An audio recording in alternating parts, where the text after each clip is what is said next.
Bismillahirrahmanirrahim. Assalamualaikum warahmatullahi wabarakatuh. Alhamdulillahirabbil alamin wa bihi nasta'in ala umuri dunya waddin. Asyhadu an la ilaha illallah wa asyhadu anna Muhammadan abduhu wa rasuluh. Allahumma shalli ala Muhammadin wa ala alihi wa sahbihi ajma'in. Wa ba'du. Malam ini pelajaran kita akidah. Kita di kitab Syarah Salasatul Usul, penjelasan 3 dasar utama, yaitu mengenal Allah atau mengenal Rabb-nya, yang kedua mengenal agamanya, dan yang ketiga mengenal nabinya.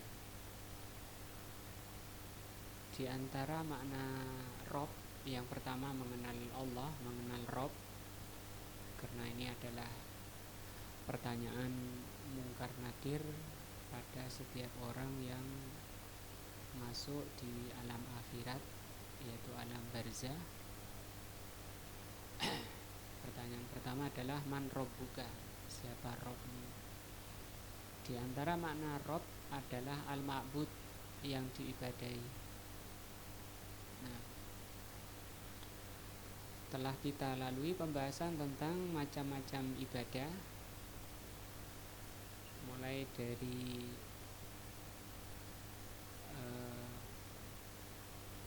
ibadah badan seperti sholat dan seterusnya, kemudian tawakal, berharap, takut, memohon pertolongan, memohon perlindungan, berkorban, yang terakhir berkorban. Dan malam ini kita sampai pada penjelasan beliau an-nadru wa dalilun nadri,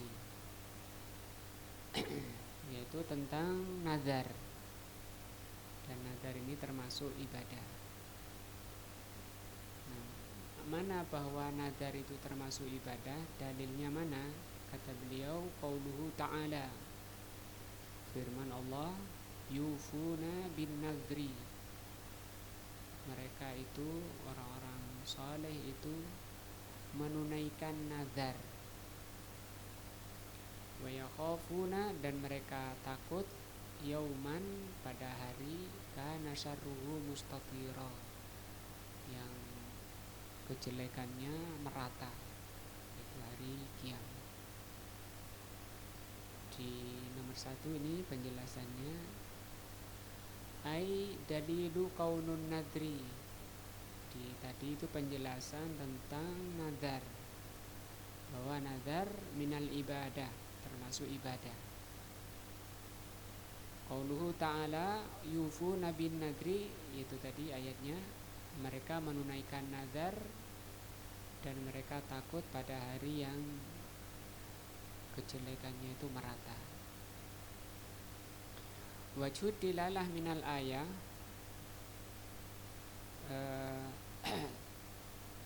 di ayat ini penjelasan bahwa nazar itu masuk ibadah.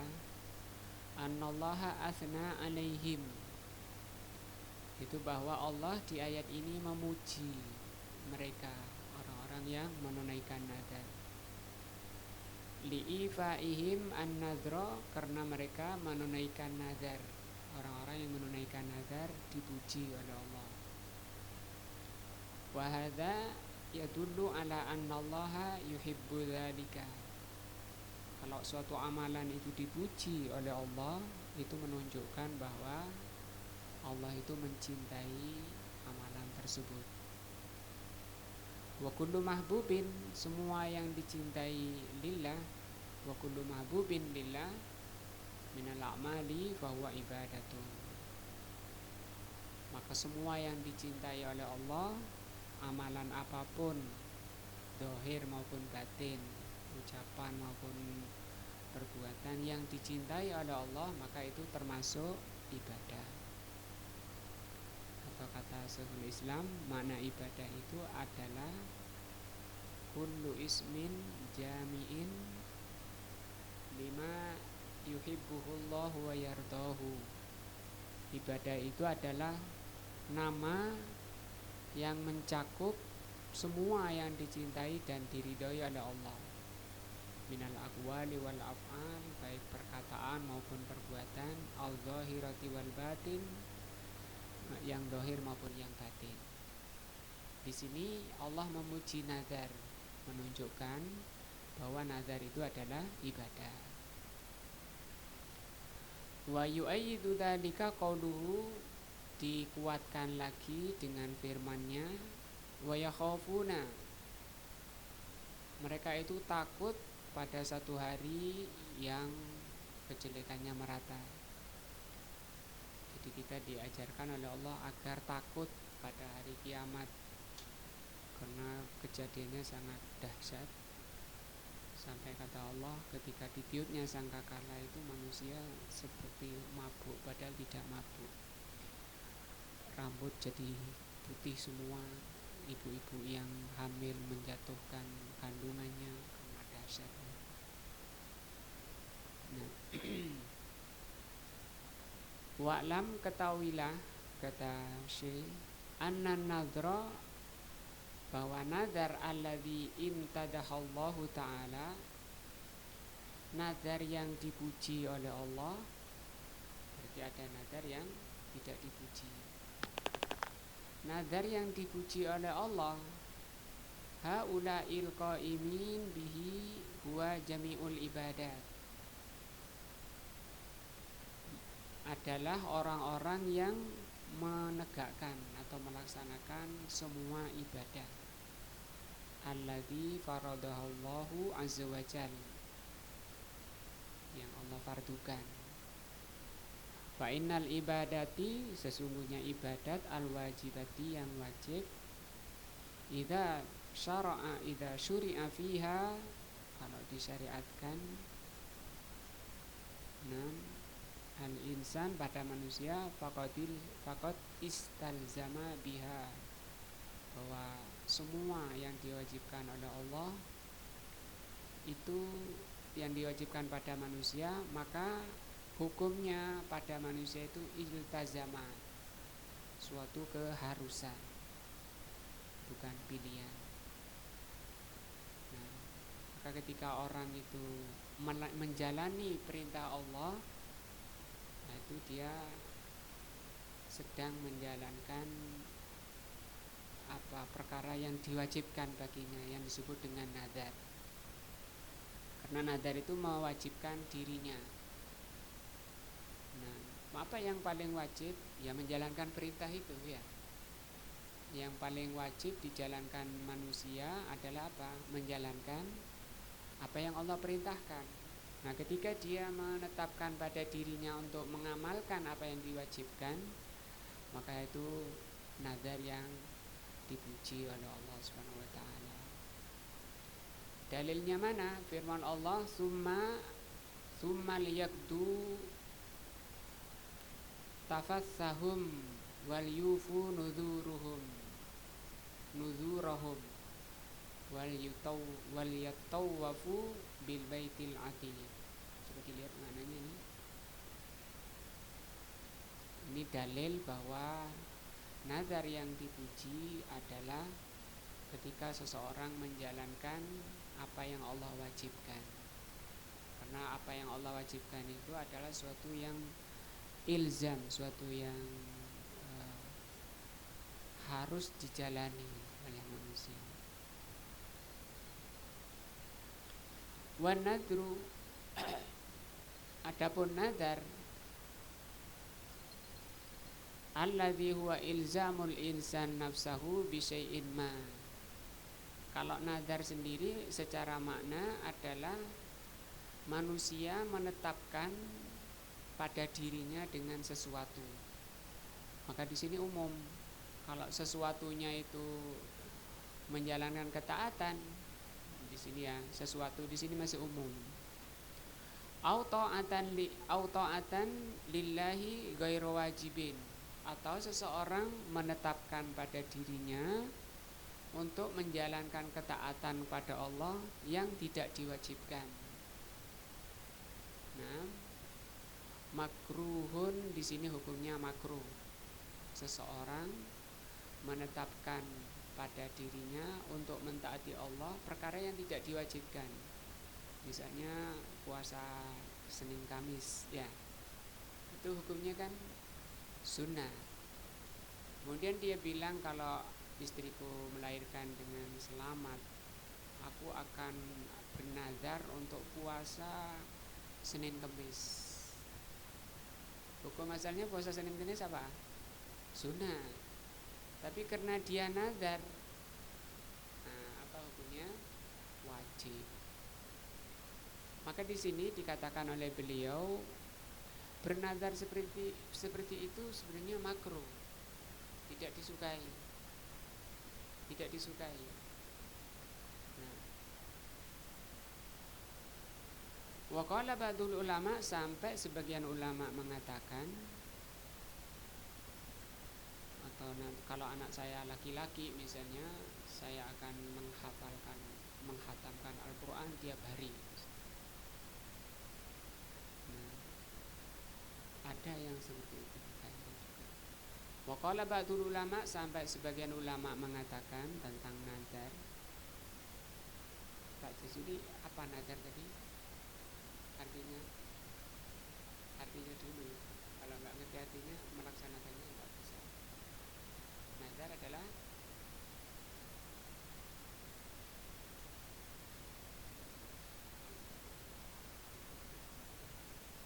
yang harus dilaksanakan.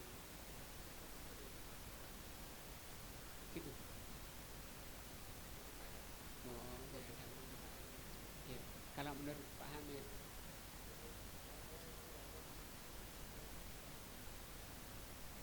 itu yang terpuji. Artinya nazar, pertanyaannya belum dijawab. Ini Pak Norman kayaknya mau biar semangat.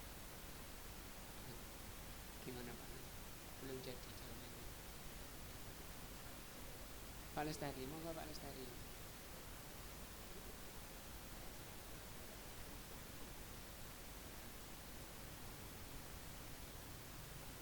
Nazar adalah melaksanakan yang diwajibkan, yang diniatkan. Karena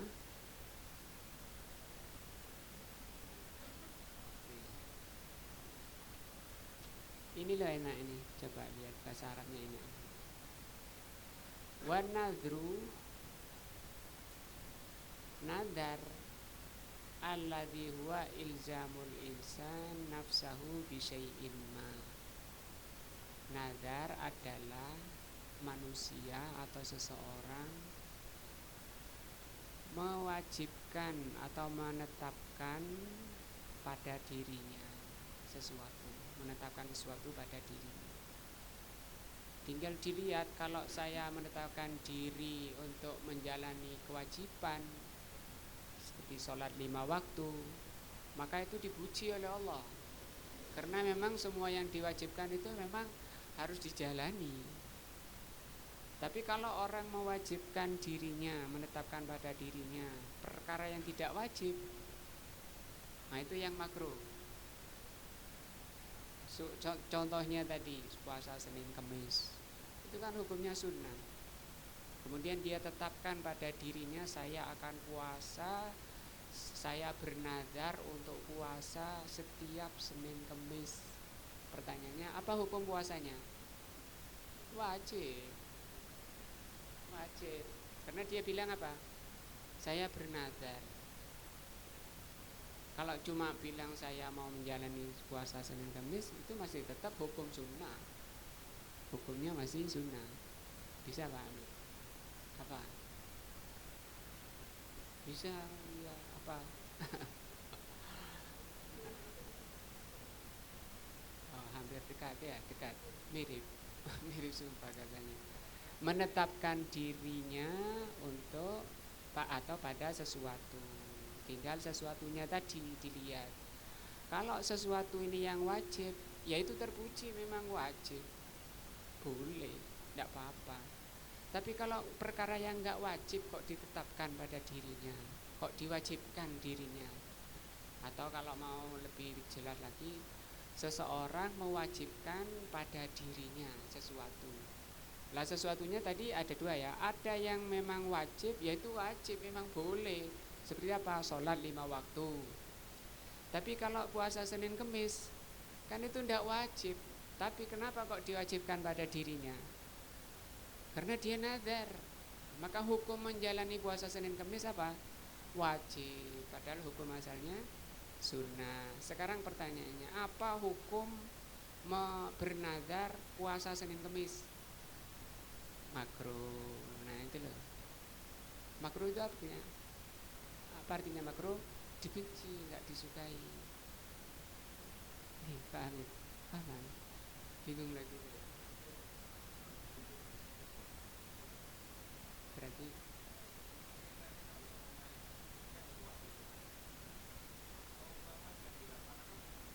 ya dosa.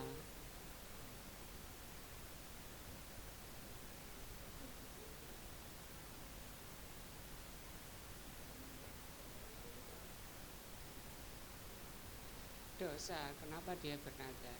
Coba lihat perkataan ulama. Waqala ba'dul ulama, berkata sebagian ulama, innahu muharramun, bahwa nazar yang seperti itu haram. Oh enggak wajib, ngapain dirinya mewajib-wajibkan perkara yang enggak wajib pada dirinya? Itu nazar. Nazar itu seseorang mewajibkan sesuatu pada dirinya. Seseorang mewajibkan sesuatu pada dirinya, itu nazar. Dilihat sekarang, sesuatu tadi apa? Sholat misalnya, sholat 5 waktu, ya itu memang wajib, ya wajib dijalani. Sekarang kalau perkara tidak wajib, misalnya, aku akan puasa setiap hari, nggak mau putus-putus, misalnya, itu kan tidak wajib, nggak ada syariat wajibnya seperti itu, kok mewajibkan dirinya. Maka di sini bahkan sebagian ulama mengatakan itu haram. Di anna Nabiya sallallahu alaihi wasallam, karena Nabi sallallahu alaihi wasallam naha anin nadri. Rasul sallallahu alaihi wasallam itu melarang nadar. Wa qala, tadi katanya ibadah, ini kok dilarang. Ya, nadar tadi kalau itu perkara yang wajib, ya bukan masuk yang dilarang. Bahkan itu dipuji kan ayatnya tadi, yufu nabin nadri, mereka menunaikan nazar. Waqala, Nabi mengatakan innahu layati bi khairin, bahwa nazar itu tidak mendatangkan kebaikan. Misalnya tadi dia puasa Senin Kemis, itu tidak mendatangkan kebaikan kalau sampai dia puasanya karena nazarnya. Tapi kalau dia puasa saja bukan nazar, itu baik, itu sunnah ibadah. Wa inna ma yastahriju bihi minal bakhil. Nazar itu dikeluarkan atau keluar dari orang yang bersifat pelit. Nah, orang pelit memaksa dirinya untuk bisa taat pada Allah, dipaksa dirinya untuk bisa taat pada Allah. Asalnya itu malas ibadah, dipaksa-paksa, itu nggak perlu seperti itu. Jadi dia memang orang pelit, kata Rasul sallallahu alaihi wasallam. Ini hadis ya. Wa ma'adzalika, tapi walaupun demikian, fa idza nadzaral insan, kalau manusia itu bernazar ta'atan lillah, untuk taat kepada Allah, seperti tadi saya mau puasa Senin Kemis yang hukumnya sunnah, wajib alaihi, maka wajib dia walaupun hukumnya sunnah. Saya akan sholat, saya bernazar kalau saya lulus ujian, diterima karena ikut tes, kalau saya diterima saya akan bernazar untuk sholat rawatib. Sholat rawatib hukumnya apa? Sunnah. Tapi kalau dia sampai bernazar, ya wajib jadinya. Ada yang nazar enteng, kalau artinya enggak sukses. Kalau saya sukses, saya lulus beleh sapi, tak undang majelis taklim untuk makan-makan, kan enak sekali ya. wajib alaihi fi'luha, maka wajib dia menjalani kalau itu ketaatan. Liqaulin Nabi berdasarkan hadis, man nadhara, barang siapa bernazar an yuti Allah, untuk taat kepada Allah, fal yuti'hu, maka taatilah. Karena ada zaman Nabi ada orang bernazar untuk nyembelih apa di suatu tempat, maka Nabi tanya, apakah di situ ada sesembahan selain Allah? Tidak ada. Nah, misalnya jenengan punya lagi yang bangun taman misalnya, jadi kalau sudah jadi taman di sini, taman keluarga misalnya, kalau sudah jadi nanti tak beli kambing, tak undang teman-teman taklim ke sini makan bareng. Nazar saya nazar beli kambing, makan-makan di taman yang saya baru bikin jadi. Nah itu apa hukum nyembelih kambing? Wajib. Padahal hukum nyembelih kambing sendiri apa hukumnya? Apa hukumnya? Mubah, bukan sunnah. Mubah, boleh saja. Kecuali itu kambing korban, itu bisa masuk wajib. Wal khulasatu, kesimpulannya, annan nadhra, bahwa nadar yutlaq alal ibadat. Nadar itu memang termasuk ibadah al-mafruḍah, yang wajib umuman, secara umum. Wa yutlaq alan nadhil khas wa huwa ilzamul insan. Jadi ada yang hukumnya apa, yang sifatnya umum. Kalau nazar sifatnya umum ini tadi, menjalankan ibadah-ibadah yang fardu. Nah, itu nazar secara umum. Adapun yang khusus, itu enaknya di sini. Ada dua berarti. Ada yang umum, ada yang khusus nazar itu. Kalau umum apa? Menjalankan perintah yang diwajibkan. Ya wajib. Ada nazar yang khusus. Apa nazar khusus? Seseorang mewajibkan dirinya dengan sesuatu karena Allah. Nah, seseorang mewajibkan pada dirinya pada sesuatu ikhlas karena Allah. Nah, itu namanya nazar khusus. Sesuatu yang tidak wajib jadi ya, tapi dia wajibkan pada dirinya. Yang Allah tidak wajibkan, dia wajibkan pada dirinya. Waqad qasamal ulama un-nadhral khas, para ulama membagi nazar khusus itu ila aksamin, menjadi beberapa macam. Wa mahallu bastiha kutubul fikhi. Nanti pembahasan rinciannya di kitab fikih. Kita nanti sampai di sana di kitab fikih. Sampai nazar ini selesai pembahasan dasar pertama. Karena ini pelajaran kita, kitab kita 3 dasar. 3 dasar utama, salah satu usul, yang merupakan 3 pertanyaan malaikat mungkar nakir di alam barzah ketika awal manusia masuk alam barzah. Pertanyaan pertama adalah man robbuka, siapa Robmu. Dari bahasan pertama, yang mungkin kita sudah setahun lebih membahas bahasan pertama saja ini, itu diharapkan memang kita benar-benar mengenal Rob, mengenal Allah, beriman. Dengan mengenal itu, orang itu akan beriman. Mengenal, memahami, itu akan berbuah kepada keimanan, keyakinan. Jadi iman itu kalau di kitab disebutkan al-ilmur rosih. Ilmu rosih itu ilmu yang mendalam, keyakinan yang kuat, keyakinan yang mendalam tentang Allah Subhanahu wa taala. Dan itu merupakan dasar dari Islam seseorang. Karena nanti soal kedua, pertanyaan mungkar nakir itu madinuka, apa agamamu.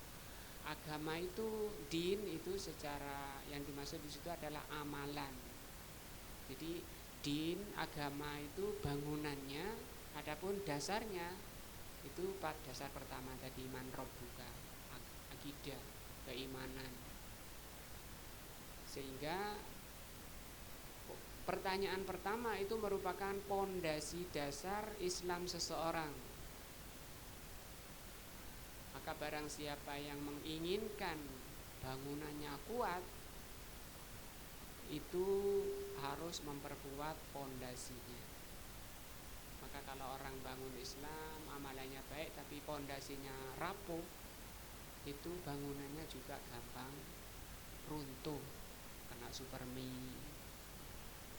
hilang agamanya, kena wanita, kena godaan, fitnah-fitnah dunia mudah. Karena bangunan semakin tinggi, anginnya semakin kencang. Dibutuhkan apa? Pondasi yang kuat. Itu butuh pentingnya. Pentingnya artinya kaitannya dengan kualitas amal, kualitas bangunan. Jadi kualitas bangunan itu banyak dipengaruhi dan ditentukan oleh pondasinya, yaitu iman. Iman, terutama iman kepada Allah. Karena iman yang maksud iman itu adalah rukun iman yang 6. Dari rukun iman yang 6 pun yang tertinggi adalah iman kepada Allah. Sehingga tidak ada pelajaran yang lebih penting, tidak ada pelajaran yang lebih baik, tidak ada pelajaran yang paling dibutuhkan manusia secara darurat selain mengenal Allah. Selain mengenal Allah. Maka dengan mengenal Allah itu orang itu muncul kecintaannya. Semakin kenal dengan Allah itu akan muncul kecintaannya. Lewat apa seseorang mengenal Allah? Lewat ayat-ayatnya, ayat Allah.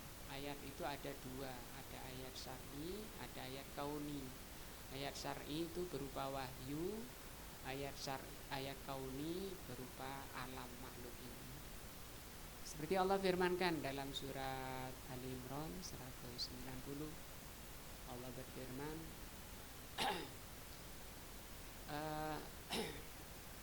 Inna fi khalqis samawati wal ardi. Ini kan ayat apa yang saya baca? Maksudnya ayat syar'i. Itu kan surat Ali Imran. Ayat syar'i itu adalah wahyu Allah.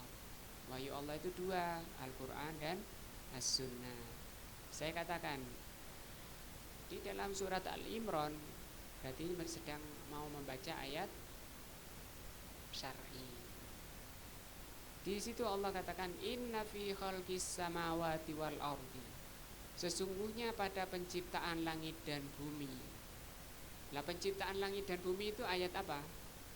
Kauni. Bisa ya? Ada ayat syar'i. Semua ini dalam rangka Allah turunkan ayat, baik ayat syar'i maupun ayat kauni, tujuannya satu, yaitu mengenal Allah, beriman kepada Allah. Inna fi khalqis samawati wal ardi wa ikhtilafil laili wan nahari la ayatin li ulil albab. Sesungguhnya pada penciptaan langit dan bumi dan bergantiannya siang dan malam la ayat, kata Allah, terdapat tanda-tanda Allah. Jadi ada sekarang malam ini tandanya Allah, bahwa Allah itu ada. Nah, itu bisa dipahami, kata Allah, yang bisa memahami seperti itu, maksudnya memahami seperti itu, pengkajian dari ayat syar'i dan ayat kauni itu menghasilkan iman, menghasilkan keyakinan yang dalam, menghasilkan pengenalan kepada Allah. Bisa membuat malam, bisa membuat siang, bisa membuat langit dan bumi, kenal kepada Allah. Nah, itu pengkajian dari ayat syar'i dan ayat kauni tujuannya sama, satu, yaitu mengenal Allah, mengenal keagungan Allah. Allah maha besar, maha segalanya, maha sempurna. Kita maha butuh pada Allah, maha kurang, maha lemah. hasil berikutnya adalah ketundukan hati kita kepada Allah.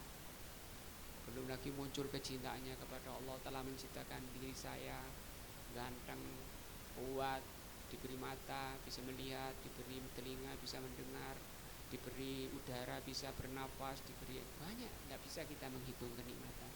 Muncul syukurnya kepada Allah, semakin cinta kepada Allah. Yang bisa memahami seperti itu, kata Allah, la ayatin liulil albab. Ulil albab itu orang cerdas. Nah, yang bisa menghasilkan dari pandangan matanya itu keimanan. Tapi kalau pandangan matanya kosong, tidak menghasilkan keimanan, itu tidak disebut ulil albab. Makanya kalau melihat keluar dari rumah kan kita sudah melihat tanda-tanda ayat-ayat Allah yang banyak. Kanan kiri banyak di situ ayat-ayat kauni. Maka jangan hanya melihatnya dengan mata telanjang saja, tapi hendaknya dilihatnya ayat-ayat Allah itu dengan mata hati. Dan perintahnya juga itu perintah dari Allah. Buah tadi ya, buah dari pendalaman, pengkajian, pengenalan lewat ayat-ayat syar'i dan ayat kauni, muncullah kecintaannya kepada Allah. Maka ketika muncul kecintaannya, orang yang cinta itu akan banyak menyebut yang dicintai. Siapa orang yang paling banyak disebut? Orang yang paling dicintai. Kalau gitu siapa yang paling dicintai oleh Rasulullah? Allah. Yang disebut apa? Mengingat Allah itu, menyebut Allah itu disebut apa? Apa baca sih? Menyebut Allah itu disebut apa? Zikir, zikrullah, zikir kepada Allah. Makanya di ayat 191-nya Allah berfirman, ulil albab itu, orang cerdas itu, alladzina yadhkurunallaha qiyaman wa qu'udan wa ala junubihim. Ya, orang cerdas itu, buah pengkajian tadi dari dua ayat Allah itu menghasilkan yadhkurunallah, selalu zikir kepada Allah. Nah, selalu zikir kepada Allah. Zikir apa tadi? Mengingat, menyebut, ya. Lah mengingat di sini tiga yang diingat oleh orang ketika mengingat itu, ketika zikir itu tiga. Mengingat keagungan Allah, Allah Maha Agung, Maha Besar. Berarti kita harus tahu, mengenal yang namanya Asmaul Husna. Di situ kan diterangkan ya, semua Asmaul Husna itu isinya menjelaskan tentang keagungan Allah, kebesaran Allah. Ingat tentang keagungan Allah yang pertama. Yang kedua yang diingat ketika zikir itu adalah mengingat tentang karunia, besarnya karunia Allah pada kita, yang kita tidak akan mampu menghitungnya. Semua kebaikan yang kita rasakan itu semua karunia dari Allah. Yang ketiga, mengingat hukum Allah. Di sana hukum Allah ada perintah, ada larangan, ya, ada halal, ada haram. Diingat ketika masuk pasar. Pasar itu tempatnya orang bohong. Ketika masuk pasar, ingat kepada Allah. Berani bohong enggak? Enggak berani, karena dia ingat kepada Allah. Ketika dia tidak berani bohong, dia tenang hatinya. Tapi kalau berani bohong, termaktub di hatinya satu titik hitam. Nah, titik hitam itu bikin hatinya kelabu, gelap, gelisah sudah. Tapi kalau nggak berani bohong, sebabnya apa tadi? Ingat kepada Allah, zikrullah. Sehingga Allah katakan di surat Ar-Ra'd itu apa ya? Walladzina amanu tatma'innu qulubuhum an dzikrillah. Orang-orang yang beriman itu hatinya tenang karena ingat, karena zikrullah. Ala bidzikrillahi tatmainnul qulub. Ketahuilah, hanya dengan zikrullah hati itu menjadi tenang. Tadi ya, berarti zikrullah ini kondisi terbaiknya umat. kondisi terbaiknya makhluk, kondisi terbaiknya manusia, kondisi paling tenang. Sebagaimana ayat tadi, ala bidzikrillahi tatmainnul qulub. Dan itu sebenarnya tujuan inti manusia.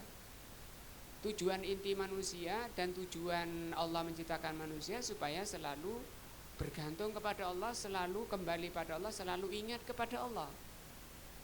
Kan gitu. Maka tidak ada tujuan selain itu. Sehingga orang yang pintar, yang tadi cerdas, itu orang yang selalu perhatian pada hatinya. Bagaimana upayanya membersihkan hatinya untuk selalu zikrullah, cinta kepada Allah. Ketika diperintah sholat, dia sholatnya dengan penuh kecintaan. Dan sejuk hatinya ketika menjalankan perintah Allah, karena ini perintah dari yang mengaruniakan segala kenikmatan. Sehingga Rasulullah SAW mengatakan, ju'ilat qurratu aini fis shalah. Allah jadikan penyejuk hatiku itu dalam sholat. Ketika di luar sholat gelisah, banyak resah, beliau bilang ke Bilal, ya Bilal, arihna bis shalah. Wahai Bilal, mari kita tenangkan hati kita dengan sholat. Nah, sampai bengkak kaki Rasulullah SAW. Karena asiknya, karena nikmatnya apa? Sholat. Kalau kita kan ingin segera apa? Selesai sholat, ingin segera istirahat dari sholat.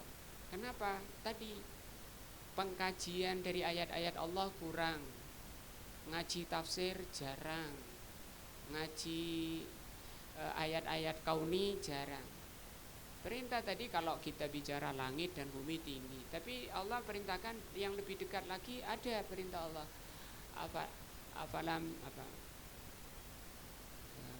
Afala yanzuruna ilal ibili kaifa khuliqat. Ya. Apakah manusia tidak melihat bagaimana unta itu diciptakan? Itu kan ayat ini perintah untuk melihat unta itu bagaimana diciptakan. Berarti di unta itu banyak sekali ayat-ayat Allah. Allah mengenalkan dirinya lewat unta. Situ terdapat banyak tanda-tanda keagungan Allah. Lebih dekat lagi Allah perintahkan di ayat Abasa insyaallah. Falyanzuril insanu ila ta'amihi. Maka hendaknya manusia itu melihat makanannya. Disuruh lihat makanannya. Karena Allah ciptakan kita lapar, setelah lapar muncul keinginan untuk makan. Ketika makanan sudah dihidangkan, nah di situ kita ingat ayat ini.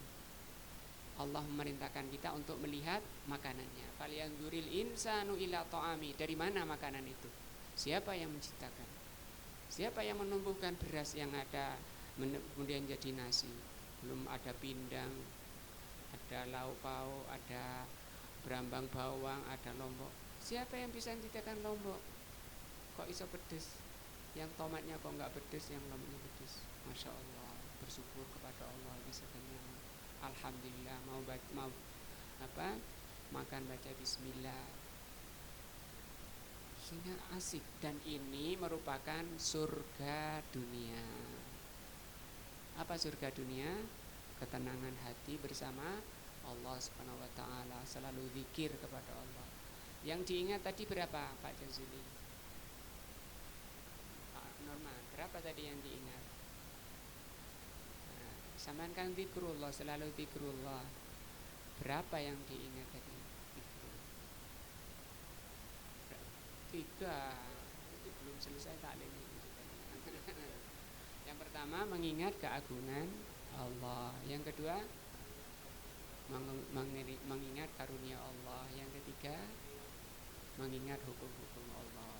Insyaallah mudah-mudahan jadi ilmu manfaat ya. Itu ya. Berapa diulang Pak Jazuli? Ya, 1. Iya, ingatnya 3.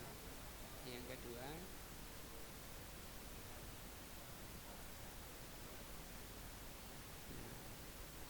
kemudian cara zikrullah ini 3 juga. Yang pertama dengan hati, yang kedua dengan lisan, yang ketiga dengan anggota badan. Yang pertama ini nggak boleh putus. Kalau dengan lisan boleh putus. Ketika tidur kita putus itu. Artinya ketika misalnya capek baca Quran, ini kan zikir. Capek, Qurannya tutup, berhenti. Kan berhenti kalau lisan. Ini juga anggota badan itu zikir dengan anggota badannya, menjalankan ketaatan sesuai dengan ajaran Allah yang dicintai dan diridhoi, itu zikir dengan anggota badannya. Berarti yang diingat itu 3, caranya juga 3.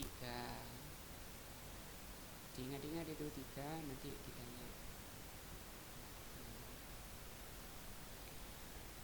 Di ayat tadi ya, di apa tadi, di surat Ali Imran tadi ya, ayat berapa Pak Sugeng tadi, ayat berapa yang saya baca? 190 dan 191.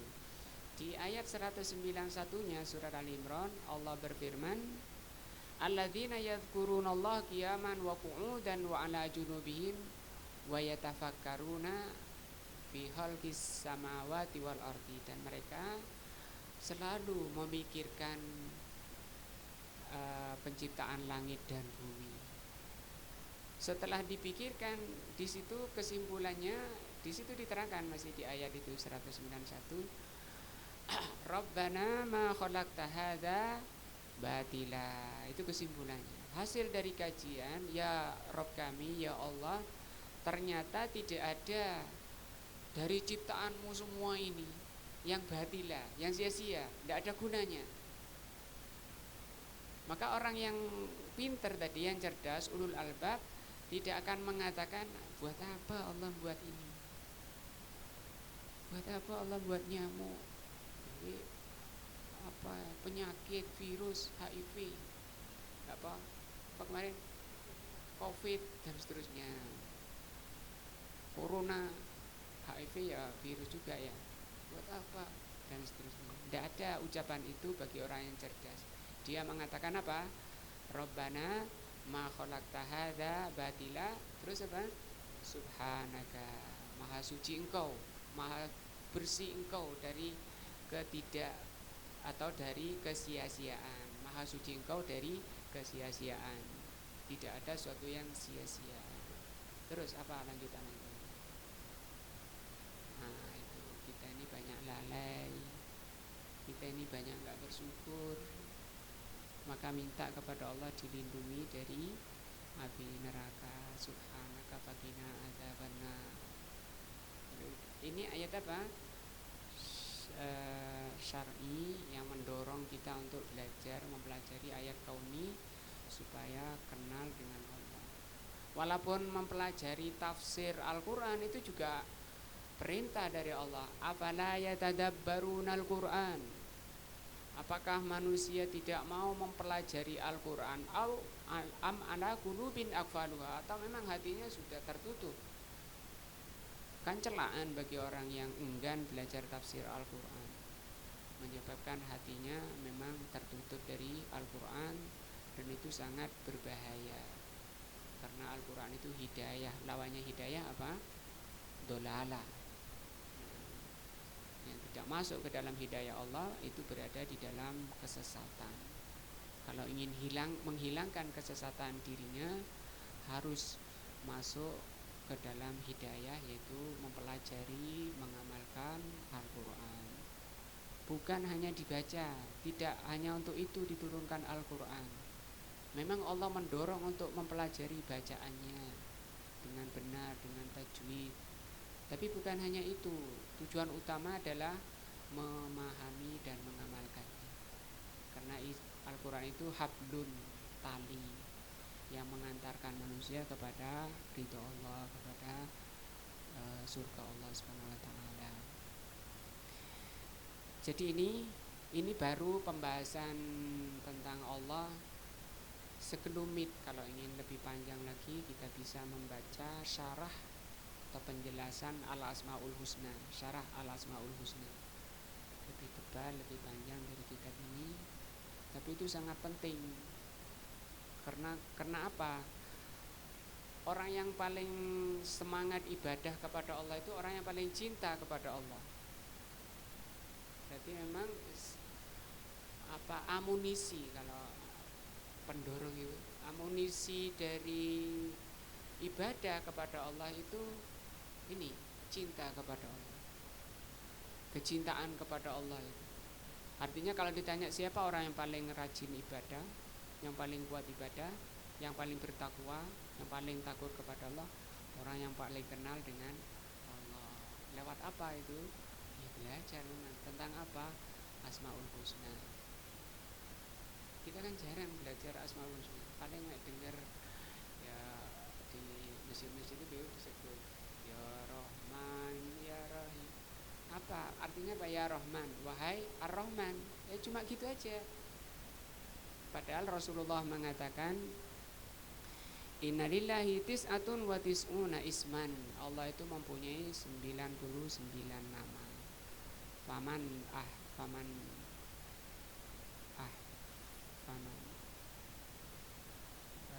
barang siapa yang menghafal, faman ahfaha hafid, faman ahsoha dakhalal jannah. Nah, barang siapa yang ahsoha, kata Rasul, dia masuk jannah. Ahso di situ ada 3, menghafal lafadznya Ar-Rahman Ar-Rahim, yang kedua memahami maknanya, yang ketiga menjalani kandungannya. Ya Ghafar itu ya, apa artinya Ghafar? Maha pengampun. Kemudian dia paham maknanya mengampuni, Allah mengampuni, maka dia selalu membasahi lidahnya dengan selalu baca apa? Astagfirullah, astagfirullah, atubu ilaih. Maka ketika kita membaca astagfirullah atubu ilaih, ini sedang menghafal, menjalankan ayat hadis tadi, ahso yang kata Rasul. Man ahsoha, barang siapa yang ahso masuk surga. Lidahnya selalu baca istighfar, dibersihkan selalu jiwanya, hatinya dibersihkan, yang disebut dengan zakat. Kata Allah Subhanahu wa taala, qad aflaha man zakkaha, sungguh berbahagia orang yang selalu membersihkan jiwanya. Ngaji seperti ini adalah dalam rangka pembersihan jiwa. Enggak pernah ngaji, itu jiwanya kotor, sakit. Nanti ini kita akan masuk ke dasar kedua. Apa dasar kedua? Di sini diterangkan, di kitab ini diterangkan. Al-aslu tsani, dasar kedua. Kalau dasar pertama itu ma'rifatur Rabb, mengenal Allah. Yang kedua sekarang ma'rifatu dinil Islam, mengenal agama Islam bil adillati, dengan dalilnya. Apa al-Islamu? Huwa al-istislamu lillahi bitauhid. Islam itu maknanya tunduk. Istislam itu tunduk, pasrah, menyerah, patuh, itu istislam. Lillah, kepada Allah. Ngaku Islam tapi gak tunduk, gak sholat misalnya, itu kan gak nyerah, gak tunduk, gak taat. Namanya Islam ya tunduk, patuh kepada Allah. Bitauhid, dengan mentauhidkan Allah.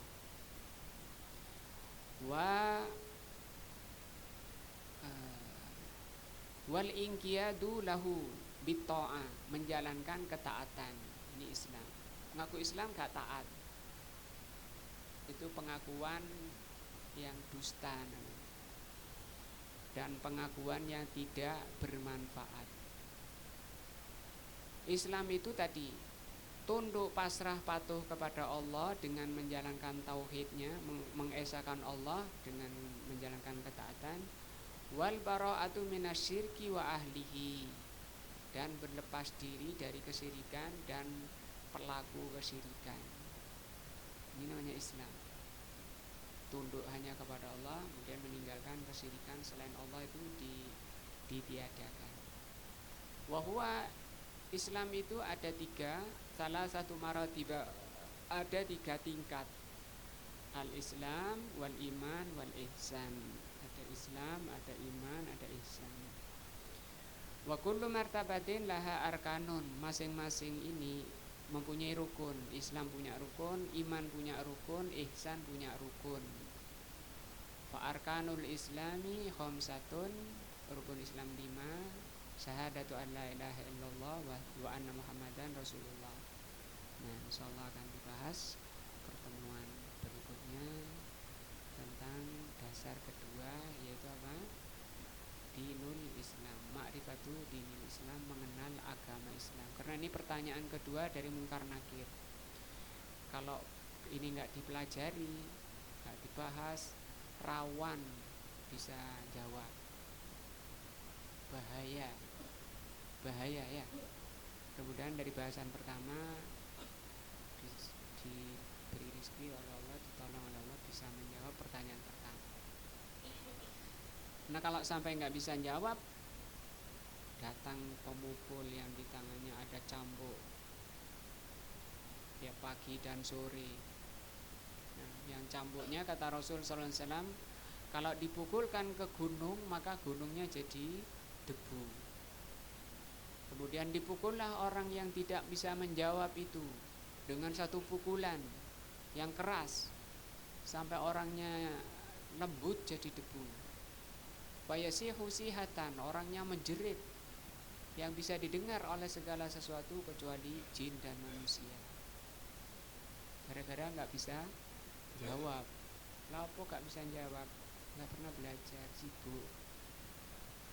Nah, makanya memang sampai mati sibuk itu. Hatta zurtumul maqabir, Allah mengatakan alhaakum at-takatsur hatta telah melalaikan kamu numpuk memperbanyak harta.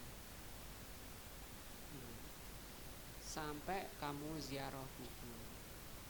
Baru setelah sekarat dia bilang laula rabbi laula akhortani ila ajalin qarib, ya Allah tundalah kematianku sebentar saja. Minta kepada Allah ketika sekarat, dia minta kepada Allah, ya Allah tundalah kematianku barang sebentar. Mau ngapain? Fa'as-saddaqa wa akum binas sholihin, supaya aku bisa sedekah dan aku mau jadi orang soleh. Nah, walaupun sekarang masih sehat-sehat seperti ini, masih kuat, mohon kepada Allah hidayah dan taufiknya, diberi ilmu yang bermanfaat, bisa menghadapi selamat dunia dan akhirat.